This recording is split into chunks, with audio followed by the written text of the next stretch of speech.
So I'm reminded of a time that Her Majesty called me to her bedchambers in the middle of the night. It's not that kind of story.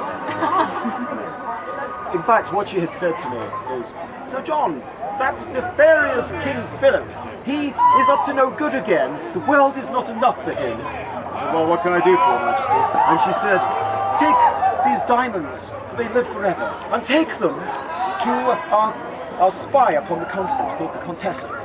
And you must change your name, because you are now an English secret agent. I will give you a Scottish name that nobody will suspect your mission. We'll call you James Bond."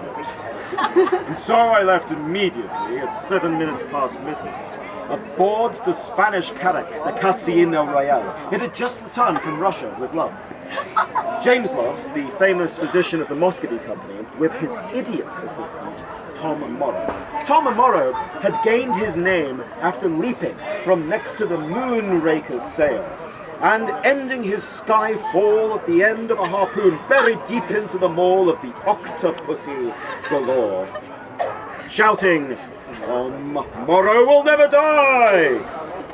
And we thought that was the end of the affair. However, what you must remember is that krakens of the sea, they only live twice.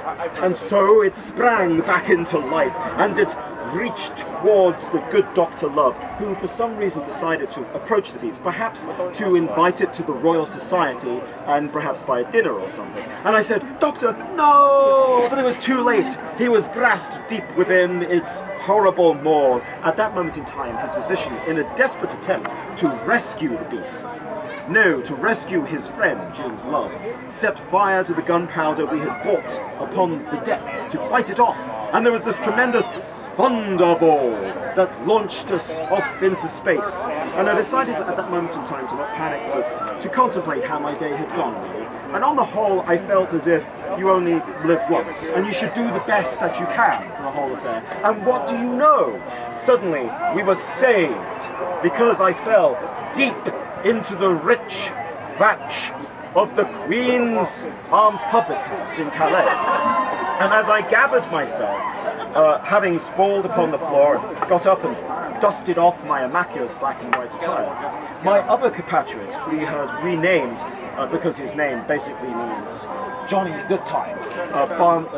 He is also called Jean Bonton, Johnny Goodtimes. We had renamed him Maman Martini. He got up and he said, "Sir John, are you well? Oh, you were shaken up from that." And I said, the name's Bond. James Bond. He said, "Oh, that's really quite interesting, Mr. Bond." And he picked up this long cylinder and started shaking it for some reason. And he said, "Oh, really, Mr. Bond, really, very interesting, most interesting. Well, are you too stirred from your affair, or do you fancy a drink?" I said, "Barman Martini, shaken, but not stirred." All absolutely true. In honor... Gramercy, in honor of the 50th anniversary of Her Majesty's Secret Service.